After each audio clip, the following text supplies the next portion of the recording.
Hi viewers, welcome to our channel. ఈ వీడియోలో మనం మెయిన్‌గా మాట్లాడబోయే విషయం ఏంటంటే, 'గేమ్ చేంజర్' మూవీ అనేది ప్రత్యేకించి కూడా గ్లోబల్ స్టార్ 'రామ్ చరణ్ తేజ్' నటించిన సినిమా 'శంకర్' డైరెక్షన్‌లో 'దిల్ రాజు' ప్రొడక్షన్‌లో అయితే రావడం జరిగింది. అయితే ఈరోజు జనవరి 10వ తారీఖున ప్రత్యేకించి కూడా ఈ సినిమా అనేది పాన్ ఇండియా లెవెల్‌లో అన్ని భాషల్లో కూడా చాలా భారీ స్థాయిలో అయితే రిలీజ్ అయ్యింది. అయితే సినిమా టాక్ ఎలా ఉందనే దాని మీద చాలా వరకు కూడా చాలా రకాల మాటలైతే మాట్లాడుతున్నారు. కొంతమంది మెయిన్‌గా చెప్పాలంటే సినిమా అట్టర్ ఫ్లాప్ అని, కొంతమంది యావరేజ్ అని, కొంతమంది బ్లాక్ బస్టర్ అని చెప్తున్నారు. కానీ ఓవరాల్‌గా చాలా మంది వరకు కూడా నేనైతే సినిమా చూడలేదు. కానీ జెన్యూన్‌గా రివ్యూలు చెప్పేవోళ్ళు, ఇటు ఫ్యాన్స్ పరంగా రివ్యూలు చెప్పేవాళ్ళు, న్యూట్రల్‌గా రివ్యూ చెప్పేవాళ్ళు, వీళ్ళందరి రివ్యూలు చూసిన తర్వాత నాకు చాలా క్లియర్ కట్‌గా అర్థమైందేంటంటే, సినిమా అనేది జస్ట్ హిట్ అయిందంతే. అంటే సినిమా అనేది హిట్ అయింది. దాన్ని ఫ్యాన్స్ ఇంకొంచెం లేపడానికి బ్లాక్ బస్టర్ హిట్ అనేది చెప్తున్నారు. ఇటువైపు ఎవరైతే 'రామ్ చరణ్' అంటే పడని వాళ్ళున్నారో, మెయిన్‌గా 'అల్లు అర్జున్' ఫ్యాన్సే గాని, అంతకంటే మెయిన్‌గా వైఎస్ఆర్‌సీపీ ఫ్యాన్సే గాని, వీళ్ళందరూ కూడా సినిమా అట్టర్ ఫ్లాప్ అని చెప్పి ప్రచారం చేయడం అయితే జరుగుతుంది సోషల్ మీడియాలో. కానీ సినిమా అనేది హిట్ అయింది. అలా అని చెప్పి సూపర్ డూపర్ హిట్ అయిందని నేనైతే చెప్పలేను గానీ, సినిమా అనేది హిట్టు.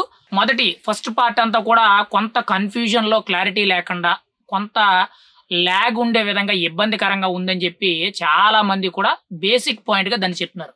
రెండోది కరెక్ట్‌గా ఇంటర్వెల్‌కి దగ్గరలోకి వచ్చేటప్పుడు ఇంటర్వెల్ సందర్భంలో ఒక హైలైట్ సీన్ అనేది పడ్డది. దానివల్ల ఆడియన్స్ అందరిని కూడా అక్కడ నిలబెట్టే విధంగా ఆ సీన్ అనేది ఉంది. అక్కడి నుంచి కూడా సినిమాలో ఏదో ఉంది. ఖచ్చితంగా నెక్స్ట్ ఏం జరగబోతుంది అనేటట్టు ఎదురు చూసే విధంగా ఫ్యాన్స్ అందరిని కూడా అసలు ఏముందో అనేది చూసే విధంగా అక్కడ ఆ సీన్ అయితే పండిందని చెప్తున్నారు. కానీ ఫైనల్‌గా చూసుకుంటే, ఓవరాల్‌గా చూసుకుంటే సినిమా అనేది హిట్ అయిందని మనమైతే చెప్పుకోవచ్చు. అంటే ఓవరాల్‌గా చూసుకుంటే సినిమా అనేది హిట్. కానీ చాలా మంది కూడా ఫ్యాన్స్‌లో ఒక్క నిరాశ అయితే కనబడుతుంది. ఏంటి అనంటే, 'నానా హైరాన్' అనే సాంగ్ అనేది చాలా మెలోడియస్ సాంగ్‌గా, చాలా స్వీట్‌గా ఒక లవ్ మెలోడీ సాంగ్‌గా అయితే ఉంది. కానీ ఆ సాంగ్ అనేది సినిమాలో లేదంట.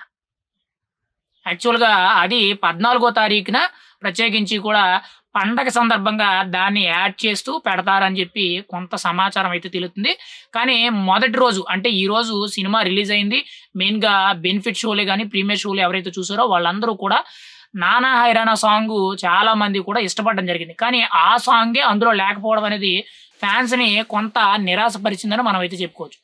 ఏదేమైనా గాని ఓవరాల్‌గా చూసుకుంటే ఎంతమంది నెగెటివ్‌గా ట్రోల్ చేసినా గాని, ఎంతమంది నెగెటివ్‌గా ప్రచారం చేసినా గాని, ఎంతమంది సూపర్ డూపర్ బ్లాక్ బస్టర్ అని చెప్పుకున్నా గాని సినిమా అయితే హిట్ అయింది.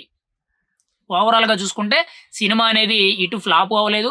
అలా అని చెప్పి సూపర్ డూపర్ హిట్ అవ్వలేదు. ఖచ్చితంగా సంక్రాంతి బరిలో నుంచునే విధంగా, అంటే సంక్రాంతి బరిలో 'గేమ్ చేంజర్' అనే సినిమా అనేది ఖచ్చితంగా పోటీ పడే విధంగా ఉంది. ఒక హిట్ టాక్ అయితే తెచ్చుకుందని చెప్పి మనం అయితే బలంగా చెప్పుకోవచ్చు. మరి ఈ మొదటి 2, 3 రోజులు కూడా ఇలాగే ఉంటుంది. తర్వాత నుంచి కూడా జనరల్ ఆడియన్సే గాని, మెయిన్‌గా ఫ్యామిలీ ఆడియన్సే గాని, న్యూట్రల్ పీపుల్ అంటే సినిమా చూద్దామని మైండ్ సెట్‌తో ఉంటారు తప్పితే, అంత అర్జెంట్‌గా చూడాలి, ఫస్ట్ డే రోజే చూడాలి, లేకపోతే బెనిఫిట్ షోలే చూడాలి అనే మైండ్ సెట్ మీద అయితే ఉండరు న్యూట్రల్ ఆడియన్స్. వీళ్ళ రివ్యూ ఎలా వస్తదనేది చూడాలి. మెయిన్ రివ్యూ అయితే వాళ్ళదే. కానీ ప్రస్తుతానికి చూసుకుంటే సినిమా అనేది హిట్ టాక్ వచ్చింది. ఖచ్చితంగా సినిమా అనేది ఈ న్యూట్రల్ ఆడియన్స్, ఫ్యామిలీ ఆడియన్స్, ఈ పండగ సందర్భంలో ఎవరైతే ఫ్యామిలీ ఆడియన్స్ ఉంటారో వీళ్ళందరూ చూసిన తర్వాత ఇంకా మంచి రివ్యూ వచ్చే ఛాన్స్ అయితే ఎక్కువగా ఉంది. ఏదేమైనా గాని 4 ఏళ్ల తర్వాత 'రామ్ చరణ్' ఒక భారీ స్థాయి సినిమా అయితే వచ్చారు. ఒక మంచి హిట్ కొట్టారని మనమైతే చెప్పుకోవచ్చు.